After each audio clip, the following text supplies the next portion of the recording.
नमस्कार, बुलेटिन में आपका स्वागत है और मैं हूं आपके साथ रितेश कुमार गौतम और बात करेंगे उत्तराखंड की खबरों की।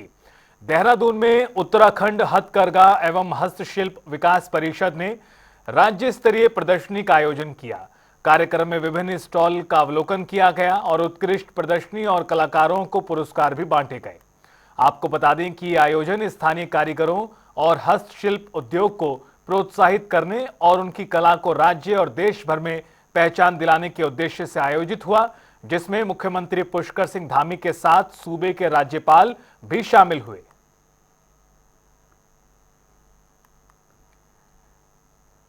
अत्यंत सौभाग्य का दिन है। आज इंदिरा एकादशी है। आज विश्वकर्मा महाराज की जयंती है। आज हमने देखा कि किस प्रकार हमारे परिवार का जो मुखिया है उसकी सोच क्या है। उसकी सोच के अंदर में हमारे नारी शक्ति का, हमारे युवा शक्ति का, हमारे गरीबों और किसानों के लिए दिल कैसे धड़कता है। उनकी एक एक बात से ऐसा लगता है कि एक एक उनकी बात, एक एक उनका सोच विचार और धारणा वो भारत को 2047 में विकसित राष्ट्र, आत्मनिर्भर भारत और विश्व गुरु के स्थान की तरफ ले जा रहा है। आज सबसे अच्छा लगा कि हमारे पूरे राष्ट्र का जो मिडिल प्रदेश है, वहां की जो जगह है धार, वहां से जो आज धार निकली है, विचारों की धार, वो हमारे पूरे राष्ट्र को एकदम बदल देगा। आज सबसे जो आत्मा पर बात छपी है वो है कि हम स्वदेशी हैं। हमारी हर एक चीज स्वदेशी होनी चाहिए। मुझे लगता है इससे जो ट्रांसफॉर्मेशन, परिवर्तन होगा अपने आप एक क्रांति के रूप में, और स्पेशली हमारा परिवार, हर उत्तराखंडी, हमारी सेल्फ हेल्प ग्रुप और हमारी जो प्रोडक्शन लाइन है उसके अंदर जो क्वालिटी आई है, ब्रांडिंग आई है, पैकिंग आई है, और उसको जब स्वदेशी का मंत्र मिलेगा तो एकदम क्रांति के रूप के अंदर में एक परिवर्तन होना आवश्यक है। मैं सबसे पहले तो देवभूमि उत्तराखंड के सभी देवतुल्य नागरिकों की तरफ से आदरणीय प्रधानमंत्री जी को उनके जन्म दिवस पर बहुत बधाई देता हूँ, शुभकामनाएं देता हूँ और उत्तराखंड के सभी हमारे देवी देवताओं से प्रार्थना करता हूँ कि वो स्वस्थ रहें, दीर्घायु हों और दीर्घ काल तक, लंबे समय तक उनका नेतृत्व हमारे देश को मिलता रहे। उत्तराखंड से आदरणीय प्रधानमंत्री जी का विशेष लगाव है, उनके हृदय में उत्तराखंड बसता है। उनके प्रधानमंत्री बनने के बाद अनेक योजनाएं उन्होंने उत्तराखंड के लिए सुदृढ़ की हैं और पिछले 11 सालों में उत्तराखंड के चहुमुखी विकास के लिए, जहाँ देश का चहुमुखी विकास हुआ है, देश के अंदर अनेक योजनाएं लागू हुई हैं, ऐतिहासिक निर्णय हुए हैं, वहीं उत्तराखंड के अंदर भी, चाहे आज हम 4 धाम ऑलवेदर रोड की बात कर रहे हैं, हवाई सेवाएं हो, स्वास्थ्य सेवाएं हो, कृषि का क्षेत्र हो, हमारा विद्युत का क्षेत्र हो, कोई क्षेत्र ऐसा नहीं है जिस क्षेत्र में हमने उनसे सहयोग मांगा हो और उन्होंने आगे बढ़कर सहयोग किया है। आपदा के समय में भी हमें आदरणीय प्रधानमंत्री जी का, चाहे वो कोई आपदा हो, ऋणी की आपदा हो, केदार घाटी की आपदा हो, चिलकेरा टनल का रेस्क्यू अभियान हो, जोशीमठ की आपदा हो, या इस वर्ष जो आपदा हमारे यहाँ पर 5 अगस्त से शुरू हुई और लगातार उसने भारी तबाही पूरे राज्य के प्रत्येक जनपद में, चाहे रुद्रप्रयाग हो, पौड़ी हो, चमोली हो, उत्तरकाशी हो, बागेश्वर जनपद हो, पिथौरागढ़, चंपावत से लेकर चाहे हमारे यहाँ मैदानी क्षेत्र और कल देहरादून और देहरादून के आसपास के जिलों में जो भारी तबाही हुई है, आदरणीय प्रधानमंत्री जी ने हमेशा हमको अपना सहयोग भी दिया है और हमारा प्रोत्साहन भी किया है। हरिद्वार में स्वस्थ नारी सशक्त परिवार अभियान के तहत स्वास्थ्य सेवा पखवाड़ा शुरू किया गया। इस मौके पर राज्यसभा एमपी नरेश बंसल ने भूपतवाला स्थित शहरी सामुदायिक स्वास्थ्य केंद्र और मेला चिकित्सालय का निरीक्षण भी किया। साथ ही सांसद ने पीएम मोदी के जन्मदिन पर अस्पताल में भर्ती मरीजों से मुलाकात की और शीघ्र स्वास्थ्य होने की कामना की। साथ ही साथ फल भी वितरित किए। इस कड़ी में उन्होंने कहा कि अभियान महिलाओं और परिवारों के स्वास्थ्य और सशक्तिकरण के दिशा में अहम कदम है।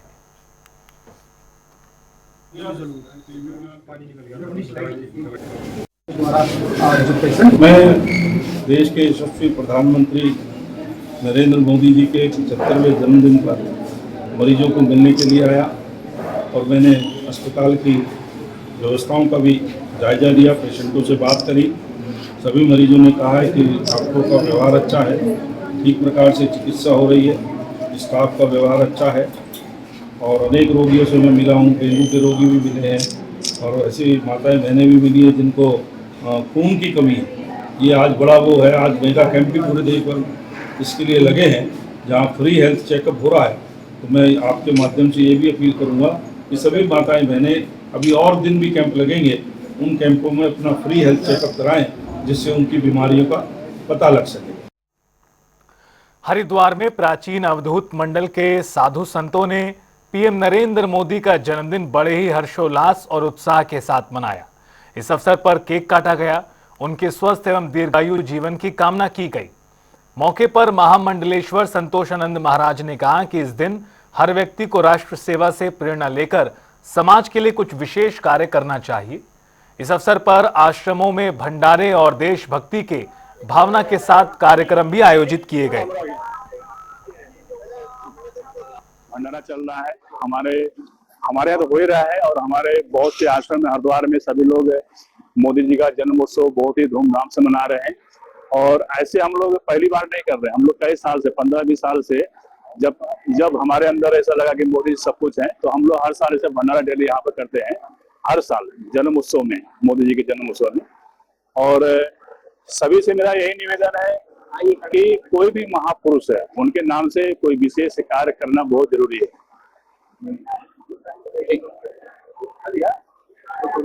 आइए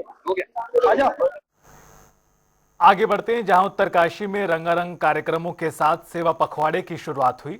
आपको ये बता दें कि दुंदा ब्लॉक में विधायक सुरेश चौहान ने दीप प्रज्वलित कर कार्यक्रम का शुभारंभ किया और शिविर में स्वास्थ्य परीक्षण, निःशुल्क दवाइयां, प्रमाण पत्र वितरित किए गए। साथ ही आपदा प्रभावितों को आर्थिक मदद, योजनाओं के चेक भी दिए गए। इस दौरान पीएम मोदी का संबोधन भी सुना गया। बता दें कि सेवा पखवाड़ा 2 अक्टूबर तक चलेगा सभी जिलों में।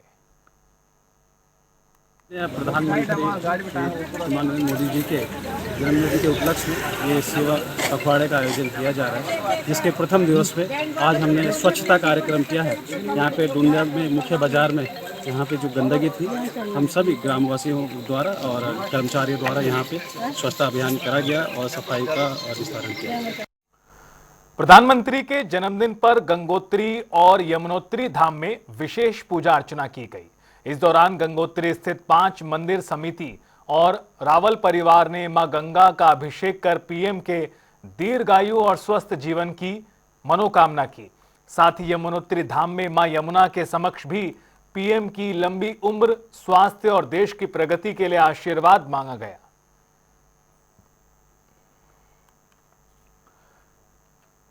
वहीं आपको बता दें कि हरिद्वार विश्वकर्मा दिवस पर पुलिस लाइन में विशेष कार्यक्रम हुआ, जिसमें एसएसपी परमेंद्र सिंह डोभाल समेत अधिकारियों के साथ क्वार्टर गार्ड पहुंचे और भगवान विश्वकर्मा की पूजा अर्चना की गई। इस दौरान शास्त्रों का विधिवत पूजन कर जनपदों में सुख, शांति और समृद्धि की कामना की गई। सभी थानों में फायर स्टेशन में भी शस्त्र पूजन हुआ। इसके बाद कार्यक्रम के अंत में एसएसपी ने सभी पुलिस कर्मियों को मिष्ठान वितरित किए।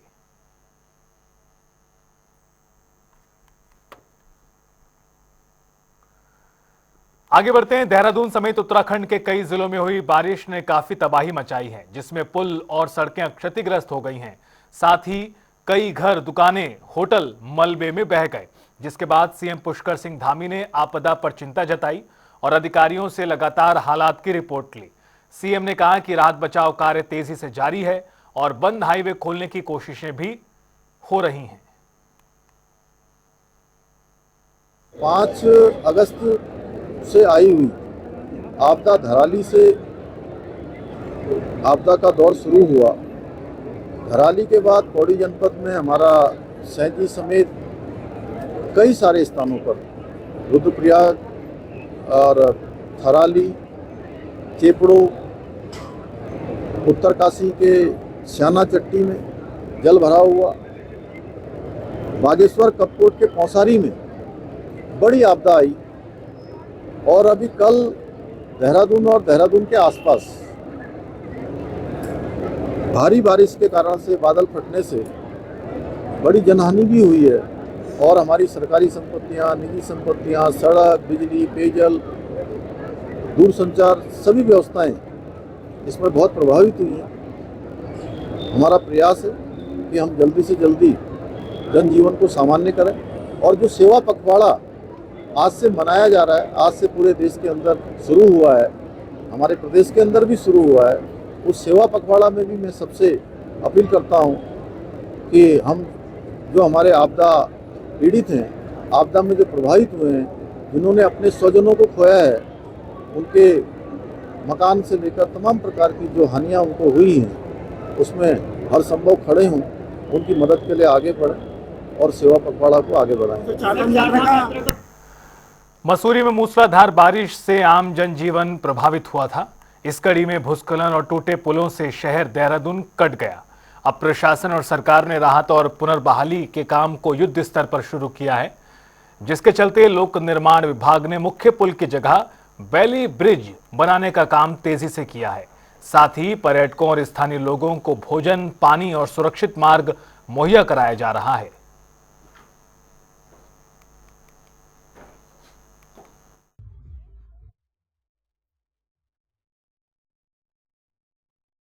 रोड की स्थिति बहुत ख़राब है और मैं अभी बाइक से आई हूँ, स्कूटी से आई हूँ, क्योंकि यहाँ पे आप देख लीजिए जगह जगह गाड़ियाँ खड़ी है।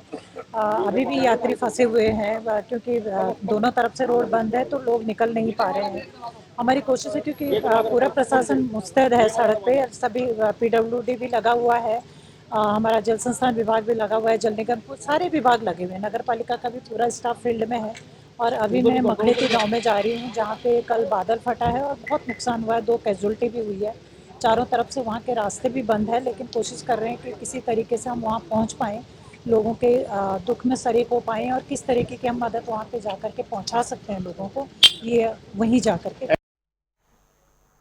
उधर रुड़की के लाठरदेवा गांव में बीजेपी अल्पसंख्यक मोर्चा के नवनियुक्त प्रदेश अध्यक्ष अनीस गौड़ का ग्रामीणों ने स्वागत किया।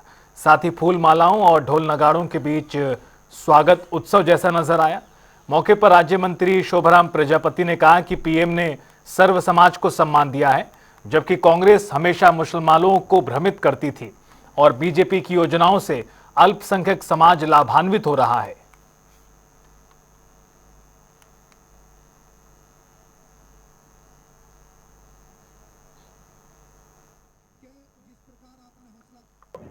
वैसे 13 जिले हैं और संगठनात्मक रूप से 19 जिले हैं। 19 के 19 जिलों में अल्पसंख्यक समाज निवास करता है और इस क्षेत्र में विशेष रूप से हरिद्वार जिला हब है अल्पसंख्यक समाज का, तो निश्चित रूप से पार्टी को नई गति और नई दिशा मिलेगी इनके आने से और पार्टी मजबूत होगी। इन जैसा कार्यकर्ता आज प्रदेश अध्यक्ष का दायित्व जो निर्वहन करने के लिए प्रदेश ने दिया है, मैं प्रदेश नेतृत्व का और केंद्र नेतृत्व का हार्दिक आभार और धन्यवाद करता हूं कि इससे नई ऊर्जा के साथ में हमारा अल्पसंख्यक समाज भारतीय जनता पार्टी के साथ में जुड़ेगा और जिस दिशा में देश जाना चाहिए उस दिशा की ओर जा रहा है। और जो आप भीड़ देख रहे हैं ये उस बात का प्रमाण है कि हम सब साथ मिलकर भारतीय जनता पार्टी को नई ऊंचाइयों तक ले जाएंगे। और ये भी सच है, अभी 20-25 साल भारतीय जनता पार्टी कहीं जाने वाले नहीं है, तो सबको साथ मिलकर काम करेंगे तो सबके लिए भला होगा। जब भी समय होता है ऐसा, इससे पहले भी हमारे अनीस गौड़ साहब प्रदेश के महामंत्री थे। मुझे लगे जो प्रदेश महामंत्री का अनुभव है उसका पूरा का पूरा लाभ पार्टी को मिलेगा, क्योंकि आज प्रदेश अध्यक्ष बन गए हैं। इनको कोई जिले में ऐसी नहीं है कि इनके लिए कोई नया होगा। ये हर जगह जाएंगे। और प्रदेश महामंत्री जब थे तब भी मजबूत बनाया और अब तो ये फुल फ्लैश अध्यक्ष है। मुझे उम्मीद है अनीश गौड़ साहब के आने से जो पार्टी कार्यकर्ताओं में उत्साह है और जो इनसे उम्मीद रखते हैं, और आप भी देख रहे होंगे जितने भाई साहब यहाँ खड़े हैं, जितने सब लोग खड़े हैं, अनीश गौड़ पे आज तक कोई पार्टी ने ऐसा नहीं किया कि भरोसा ना जताओ। कोई चुनाव ऐसा नहीं जिसमें इनको कोई ना कोई चुनावी जिम्मेदारी ना मिलती, तो उसका पूरा लाभ पार्टी को मिलेगा, पार्टी मजबूत होगी। देहरादून में आरटीओ द्वारा टाटा मैजिक 8 और 10 सीटर वाहनों को स्टेज कैरेज बस परमिट दिए जाने का मामला तूल पकड़ता जा रहा है। सिटी बस सेवा समिति के अध्यक्ष ने इसे कानून के खिलाफ बताया है और विरोध किया। उनका कहना है कि छोटी गाड़ियां केवल ठेका गाड़ियों की श्रेणी में आती हैं। हाई कोर्ट ने भी इसमें काफी विसंगति मानते हुए मौखिक टिप्पणी की। इस मामले में सीबीआई जांच तक हो सकती है।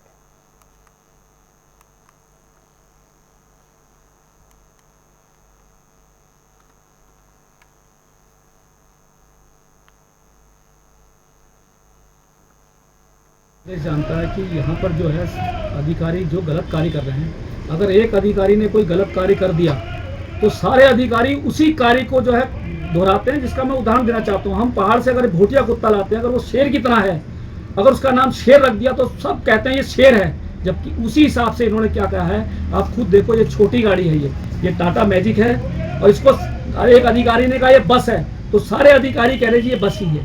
अब बस और आप छोटी गाड़ी में आप फर्क समझ सकते हो कि ना तो इसमें कंडक्टर की जगह है, और आप ये देखोगे सारा कपड़े का तिरपाल लगा हुआ है। क्या पैसेंजर यात्रियों को क्या क्यों सुरक्षा से जो खिलवाड़ किया जा रहा है वो सरासर गलत है। इसके लिए जो है मैं माननीय उच्च न्यायालय गया, तो माननीय उच्च न्यायालय में मुख्य न्यायाधीश द्वारा भी इस पर कड़ी टिप्पणी की गई है। अपनी बहस के दौरान जो सरकारी वकील कर रहा था उस पर यह बताया गया कि भाई ये अगर आपने इतना बड़ा जो काम किया, खुद शॉकिंग थे इस बात को लेकर, उन्होंने कहा इस पर तो सीबीआई जांच की मांग बनती है।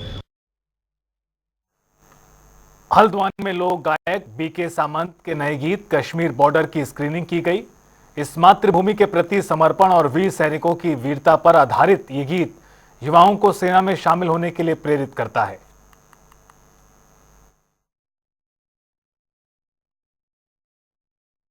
चार दिन लगे और ये भारत के इतिहास में पहली दफ़े है कि किसी गीत को MOD ने, मिनिस्टर ऑफ डिफेंस ने और आर्मी हेडक्वार्टर ने शूटिंग की परमिशन दी है। वो हमारे पहाड़ी गीत को दी है, आज तक किसी हिंदी गीत को भी नहीं दी है। तो इसको हमने शूट किया है नावीडांग, ओम पर्वत, काला पानी, गुंजी, गरब्यांग, कूटी, जोलिंगकोंग, आदि कैलाश और छियालेक तवा घाट में। पिथौरागढ़ के एक छोटा सा क्षेत्र है थल, वहाँ के रहने वाले हैं बीके सामंत जी, और वो कई समय से गीत बनाते आ रहे हैं। संगीत की दुनिया में उन्होंने अपना नाम किया है और इस बार उन्होंने कश्मीर बॉर्डर पर जो ये गीत बनाया, मुझे लगता है कि उत्तराखंड प्रदेश वैसे भी उस पूरे देश को और सुरक्षा के लिए हो, उसकी रक्षा के लिए हो, अपनी जान की बाजी लगाने में पीछे नहीं हटता। मुझे अच्छी तरह याद है कि एक शहादत में जब गया था तो मैंने, एक पत्रकार ने वहाँ एक माता से पूछा कि माँ आज आप जब पूजा करोगी तो आप क्या मांगोगी भगवान से, तो उसने कहा था कि ईश्वर से मैं आज लड़ाई करूँगी। उसने मुझे 2 बेटे क्यों नहीं दिए, एक ही क्यों दिया, अगर मेरा दूसरा बेटा भी होता तो निश्चित रूप से उसे भी मैं फौज में भेजती। ये जो मानसिकता है इस प्रदेश की, उस मानसिकता को ही बीके सामंत जी ने इस गीत में दर्शाया गया है। मैं समझता हूँ कि ये गीत मील का पत्थर साबित होगा। हरिद्वार की सिडकुल पुलिस ने ब्रह्मपुरी क्षेत्र में चेकिंग के दौरान छापेमारी कर 7 लोगों को जुआ खेलते गिरफ्तार किया। आरोपियों में BBA का छात्र भी था। मौके से हजारों की नकदी मिली और ताश की गड्डियां भी। सभी के खिलाफ जुआ अधिनियम के तहत मामला दर्ज कर लिया है और जांच शुरू कर दी गई है।